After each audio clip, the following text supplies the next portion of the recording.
राधे राधे। जय गुरुदेव। सभी संत महापुरुषों के चरणों में कोटि कोटि नमन। ईश्वर हमें हमेशा खुशियाँ दे के भेजता है, हमें परेशानियाँ दे के नहीं भेजता है। लेकिन हमें यहाँ इस दुनिया में आके एक चीज़ की आदत हो जाती है, परेशान होने की। क्योंकि यहाँ हर व्यक्ति परेशान है, किसी न किसी वजह से परेशान है। ज़िंदगी का जो एक तालमेल है वो होता ही ऐसे है कि एक तरफ अगर सुख है तो दूसरी तरफ दुख है।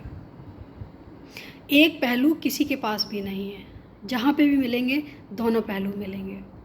तो अगर हमने खुशी अपनाई तो हम खुश रहेंगे, अगर हमने दुख अपनाया तो हम दुखी रहेंगे। इसमें हम किसी को श्रेय नहीं देंगे कि किसी की वजह से क्या हुआ। कोई देता रहे, लेकिन ये हमारे ऊपर भी तो डिपेंड है कि अगर हमने लिया ही नहीं किसी से। एक बहुत अच्छी बात कहीं सुनी देखी कि अगर कोई कुछ दे रहा है, शायद ये किसी फिल्म का डायलॉग है कि माना कि उसने तुम्हें धक्का दिया लेकिन तुम्हें पसंद नहीं था तो तुमने क्यों लिया। तो ये बहुत बड़ी बात है कि अगर सामने वाला कुछ दे भी रहा है, चाहे वो परेशानी हो चाहे कुछ भी हो, लेकिन अगर हमें पसंद नहीं है तो हम लें क्यों। तो हमें वही ग्रहण करना चाहिए जो हमें पसंद है। और हमें क्या पसंद है अपने से ज़्यादा कोई नहीं जान सकता, ना कोई बता सकता है। तो अपनी पसंद को अपने साथ रखें, कौन क्या कर रहा है उसको छोड़ के। क्योंकि अगर हम किसी और को ही देखते रहे तो हम अपना जीवन बर्बाद करेंगे, हम अपना समय बर्बाद करेंगे। और ये समय जो होता है हमारे पास, ये सिर्फ अपना एक कार्य करने के लिए दिया जाता है कि हमारे जीवन में हम कौन से किरदार को कैसे निभाते हैं। जैसे पिक्चरों में होता है कि किसी को जो किरदार दिया जाता है वो उनको देख के ही दिया जाता है। जब उनसे एक्टिंग करवाई जाती है तो वो परख लेते हैं कि किस टाइप का हीरो है, कि क्या है, या साइड रोल कर सकता है, मेन रोल कर सकता है। ये सारी चीज़ें ईश्वर देखता है। इस समय ईश्वर डायरेक्टर है और जब वो देखता है कि कौन कौन सा रोल कौन कर सकता है, उसको वही मिलता है। और जो जिस लायक होता है उसी के लायक वो रोल निकाला जाता है। अब कहने को रियल लाइफ और रियल लाइफ में बहुत फ़र्क होता है, लेकिन कहीं ना कहीं अगर देखा जाए तो सेम ही होता है। बस फ़र्क इतना है कि वो पैसे के लिए किया जाता है और ये जीवन चलाने के लिए किया जाता है। हमारा जीवन बहुत कीमती है, इसलिए हमें थोड़ा थोड़ा समय निकाल के अपना बर्बाद नहीं करना चाहिए। जो भी हमें रोल मिला है वो हमें पूरे दिल से निभाना चाहिए, लेकिन उसके साथ साथ अपने अच्छाई के लिए, अपने कल्याण के लिए भी सोचना चाहिए। क्योंकि हर समय और सारा समय हम किसी और को नहीं दे सकते हैं, कुछ समय अपने लिए भी होना चाहिए। अपने लिए का मतलब अपने लिए कि हमारी रुचि जिस चीज़ में है हमें उसमें लगाना चाहिए। जो हमें अच्छा लगता है थोड़ा सा उसमें लगाना चाहिए। जो हमें करना है या जो हम करना चाहते हैं उसके लिए भी समय निकालना चाहिए। छोटा छोटा सा जो हम अगर बैलेंस बनाते हैं जीवन में, तो कहते हैं ना, ये बैलेंस ही हमारा जीवन बदलती है। अगर हम अपने बनाए हुए नियमों का उल्लंघन करते हैं तो कहीं ना कहीं हमारे जीवन में रुकावटें आती हैं। लेकिन अगर हम बनाए हुए नियम पे लागू रहते हैं, चलते रहते हैं, तो एक ना एक दिन सफलता ज़रूर मिलती है। लेकिन उस सफलता के लिए बार बार हम कहते हैं कि गलत रास्ते ना हों। रास्ते अगर गलत होंगे तो हम भटकते ही रहेंगे, आजीवन भटकेंगे और हमारे हाथ कुछ भी नहीं लगेगा। सबसे बड़ी जो परेशानी है हमारे जीवन की वही है कि हर कोई ये समझता है कि हम जो कर रहे हैं सबसे अच्छा कर रहे हैं, हम जो कर रहे हैं वो सबसे अच्छा कर रहे हैं। जीवन में ज़रूरी नहीं है कि जो हम करें वो सबसे अच्छा हो। हाँ, हम मान सकते हैं जब हम किसी भी बात को छुपाएं ना, और किसी को भी बात को बताने में हमें खुशी हो, रुचि हो। हम ये ना सोचें कि ये बात हमें किसी के आगे नहीं रखनी है।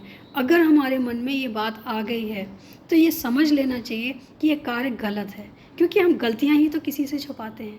अच्छे कार्य तो हम ढिंढोरे पीट पीट के बताते हैं। कहाँ हम छुपाते हैं कि हमारे साथ ये अच्छा हुआ है या हमने ये अच्छा किया है। अच्छाइयों को हम तो बताते हैं लेकिन बुराइयों को हम दबाते हैं।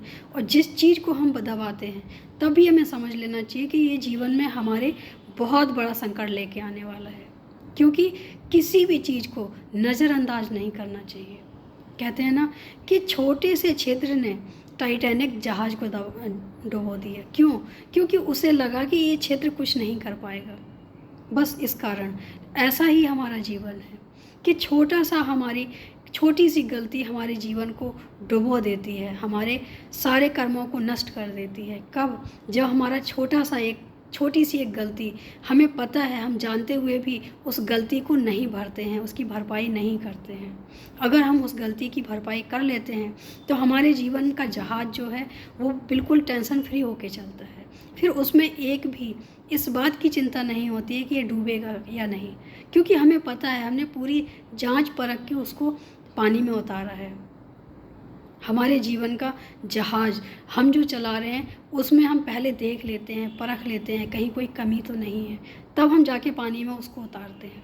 हमारे जीवन का भी यही एक उद्देश्य होना चाहिए कि हमारे जीवन की जो गलतियां हैं स्वयं को पहले देख लेनी चाहिए कि इसमें कोई ऐसी गलती तो नहीं है जो हमारे आगे जाके ये हमारे बदनामी का कारण बने, जो हमें इतना यश प्राप्त होने के बाद भी हमें कोई नीचा दिखाने का कार्य करे, या कुछ भी ऐसा हो सकता है। हमारे जीवन में छोटी सी गलती, कहते हैं ना कि 1000 अच्छाइयाँ दबा देती है एक गलती। तो मुझे लगता है कि उस एक गलती को भी हम मिटा नहीं सकते हैं, लेकिन उससे छुटकारा पाने की कोशिश कर सकते हैं। अगर हमारे जीवन में वो एक गलती रही तो हमारा जीवन जो हमने अभी तक किया है, अच्छा कार्य किया है, अच्छी सोच रखी है, तो वो हमारे जीवन को पानी के जहाज़ की तरह डुबो देगी।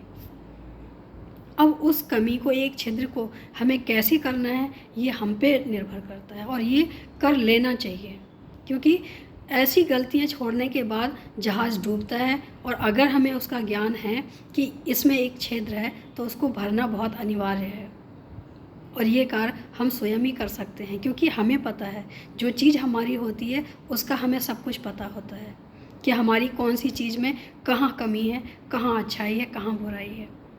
तो अपनी अच्छाई और बुराई को जांच के, परख के दूर करने की कोशिश करें, क्योंकि हमारी एक कमजोरी हमारा जीवन बदल देती है।